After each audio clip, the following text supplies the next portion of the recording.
Bismillahirrahmanirrahim. Assalamualaikum warahmatullahi wabarakatuh. Waalaikumsalam warahmatullahi wabarakatuh. Selamat pagi Bapak Ibu semuanya. Baik, pada pertemuan kali ini kita berjumpa kembali di Kombel Darul Ilmi. Nah, pada kesempatan kali ini saya akan menyampaikan terkait dengan strategi pengawas pembina untuk aktivasi komunitas belajar guru. Jadi kita tahu bahwa komunitas belajar guru ini sangat penting Bapak Ibu untuk meningkatkan pelayanan kita kepada peserta didik dan pastinya meningkatkan hasil belajar anak-anak. Baik Bapak Ibu, untuk aktivasi komunitas belajar itu sendiri merupakan kunci profesionalisme berkelanjutan Bapak Ibu. Jadi saya selaku pengawas pembina berperan strategis dalam menggerakkan komunitas belajar guru sebagai bagian kebijakan Merdeka Belajar. Nah, kemudian untuk komunitas belajar guru ini sendiri berfungsi sebagai media berbagi praktik baik. Saya yakin ini sudah Bapak Ibu lakukan di sekolah kita, jadi dilakukan secara kontinu saat terus menerus. Nah, akan tetapi di lapangan ternyata untuk komunitas belajar ini masih ada kendala-kendala yang harus kita benahi bersama, ya. Jadi perlunya pendampingan secara berkelanjutan oleh pengawas pembina. Harapannya nanti kita bisa meningkatkan kualitas pendidikan anak-anak kita. Bapak Ibu, untuk strategi yang nanti saya sampaikan dalam aktivasi komunitas belajar ini antara lain adalah ada supervisi akademik, kemudian ada kolaborasi, kemudian coaching, mentoring, dan pastinya refleksi bersama untuk membangun budaya belajar yang berkelanjutan.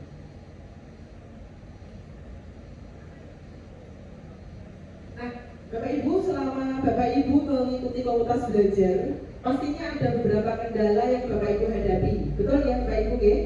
Baik, untuk kendalanya biasanya ini setelah kita musyawarah, kemudian kita gali dari masing-masing komunitas belajar, ada beberapa hal biasanya menjadi kendala. Yang pertama adalah kegiatannya itu belum terstruktur. Jadi Bapak Ibu di beberapa tempat masih saya temui untuk program kerjanya juga belum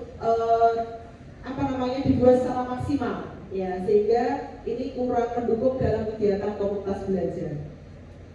Kemudian ada integrasi hasil komunitas belajar ke pembelajarannya belum optimal. Jadi pada saat kita sudah mendapatkan ilmu dari komunitas belajar dari Bapak Ibu yang sedang berbagi, ternyata praktik pembelajarannya, praktiknya di lapangan itu belum sesuai, begitu.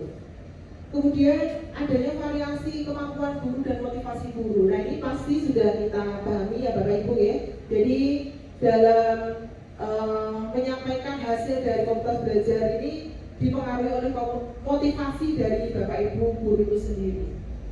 Kemudian berikutnya adalah budaya kolaborasi yang rendah. Ya, ini guru cenderung bekerja sendiri tanpa diberhenti. Pasti 1-2 Bapak Ibu guru masih ada yang seperti ini. Jadi one man show seperti itu. Tapi ternyata hal ini sebenarnya sangat tidak diharapkan dalam sekolah atau komunitas belajar di sekolah. Kemudian adanya pendampingan pengawas yang lebih administratif, ya, yang berperan sebagai fasilitator pembelajaran.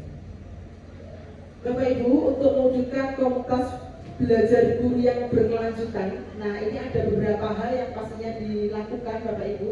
Yang pertama adalah mengaktifkan komunitas belajar guru secara terstruktur dan berkelanjutan melalui strategi pengawas. Jadi memang di sini dibutuhkan adanya pendampingan sehingga nanti benar-benar komunitas belajar ini bisa berkembang dan bertumbuh.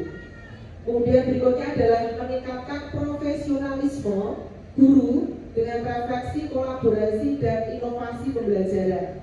Nah, ini sangat penting Bapak Ibu. Ya, kita melakukan kegiatan, kita harus berkolaborasi. Kemudian kita juga harus berefleksi dari hasil kegiatan yang kita lakukan. Dan pastinya adanya inovasi pembelajaran ini sangat mendukung keberhasilan dari komunitas belajar itu sendiri. Kemudian berikutnya adalah meningkatkan mutu pembelajaran Bapak Ibu. Jadi dengan berbagi praktik baik dalam komunitas belajar diharapkan Bapak Ibu guru mempunyai pengetahuan yang lebih komprehensif, yang lebih luas, ya, sehingga nanti bisa diterapkan pada murid-murid kita. Kemudian strategi yang lain adalah menumbuhkan budaya belajar berkelanjutan di lingkungan sekolah. Nah, bagaimana budaya belajar ini memang harus kita tumbuhkan secara terus-menerus. Dan yang terakhir adalah membangun model pembinaan komunitas belajar yang dapat direplikasi di wilayah yang lain. Nah, jadi kita bisa belajar dari komunitas belajar di wilayah-wilayah yang lain. Bisa jadi ya apa yang sudah dilakukan di wilayah yang lain ternyata cocok dengan komunitas belajar yang ada di sekolah kita, sehingga bisa kita adopsi dan kita terapkan nanti dalam komunitas belajar untuk keberhasilan pendidikan anak-anak kita. Baik Bapak Ibu yang berbahagia, tadi sudah kita sampaikan bahwa untuk membangun keberlanjutan komunitas belajar, maka kita akan memaksimalkan dukungan dan mengatasi hambatan-hambatan dengan strategi yang efektif. Nah, pastinya ada faktor pendukung, faktor penghambat, dan juga strategi berkelanjutan yang Bapak Ibu terapkan di kombel Bapak Ibu masing-masing. Nah, coba saya ingin mendapatkan informasi dari beberapa kombel, mungkin bisa disampaikan apa faktor pendukung, faktor penghambat, dan strategi berkelanjutan yang sudah dilakukan. Silakan. Assalamualaikum warahmatullahi wabarakatuh. Waalaikumsalam.